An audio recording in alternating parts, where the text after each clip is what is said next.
മഹത്വം നമുക്ക് ഇന്ന് നൽകപ്പെടുന്ന അവാർഡുകളുടെ ഒരു ഗണിതത്തിൽ എന്തൊക്കെയാണ് ഫാക്ടേഴ്സ് എന്ന് പരിശോധിച്ചാൽ അതിനെ ഒന്നും ചോദ്യം ചെയ്യാത്ത തരത്തിലുള്ള ചില സ്വഭാവ മികവിൻ്റെ സവിശേഷതയുള്ള സിനിമകളെക്കുറിച്ചാണ് ഞാൻ പറയുന്നത്.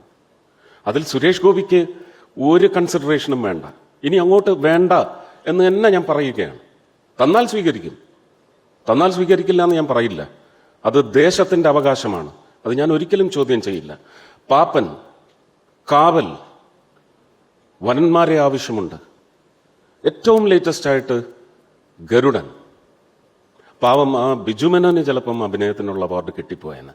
എൻ്റെ രാഷ്ട്രീയത്തിന് അതിനൊരു വിഘാതം സൃഷ്ടിച്ചു. കേരളത്തിൽ നിന്ന് അത് കടത്തിവിടാത്ത ജൂറിയിലെ 2 പേരെ എനിക്കറിയാം, റീജിയണൽ കമ്മിറ്റിയിൽ.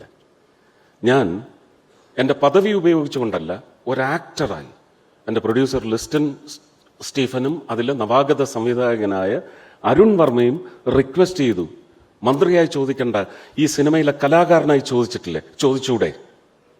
ഇത് എന്നോട് ശ്രീ ബ്രിട്ടാസ് ചോദിച്ചിട്ടുണ്ട്. ഒരു കലാകാരനായി അങ്ങേക്ക് ഗവൺമെന്റിനെതിരെ സംസാരിച്ചുകൂടെ എന്ന്. അങ്ങനെ ഞാൻ എൻ്റെ INB സെക്രട്ടറിയോട് റിക്വസ്റ്റ് ചെയ്തു. ഇത് റീജിയണൽ കമ്മിറ്റി റിജക്റ്റ് ചെയ്തു. എന്തെങ്കിലും ഒരു പോംവഴിയുണ്ടോ അത് കേന്ദ്ര ജൂറിയെ ഒന്ന് കാണിക്കുന്നതിനെന്ന് ചോദിച്ചിടത്ത് എനിക്ക് ഒരാഴ്ചയ്ക്ക് ശേഷം തന്ന reply, since you are a union minister and you are part of the film, we will not consider your request. ഞാൻ എൻ്റെ സർക്കാരിൻ്റെ നട്ടെല്ലിനെ ഞാൻ ബഹുമാനിക്കുന്നു, പറയാതിരിക്കാൻ വയ്യ. പൃഥ്വിരാജിൻ്റെ ഒരുപാട് അവാർഡുകൾ കിട്ടാൻ സാധ്യതയുണ്ടായിരുന്ന ആടുജീവിതം പോലത്തെ ഒരു സിനിമയ്ക്ക് പൃഥ്വിരാജ് എമ്പുരാനിലൂടെ ചർച്ച ചെയ്തിട്ടുള്ള രാഷ്ട്രീയ പശ്ചാത്തലം എന്നുള്ള ഒറ്റ റീസൺ കൊണ്ട് പൃഥ്വിരാജിന് അവാർഡ് കൊടുത്തില്ല എന്ന് മാത്രമല്ല, ആടുജീവിതത്തിലെ ഒരു മേഖലയിൽ ഒരു അവാർഡിന് പോലും പരിഗണിക്കാതെ, റഹ്മാന് പോലും അവാർഡ് കൊടുക്കാതെ ഒഴിവാക്കിയിട്ടുള്ള ടീം പെട്ടിട്ടുള്ള ഒരാളാണ് ഈ പറയണേ.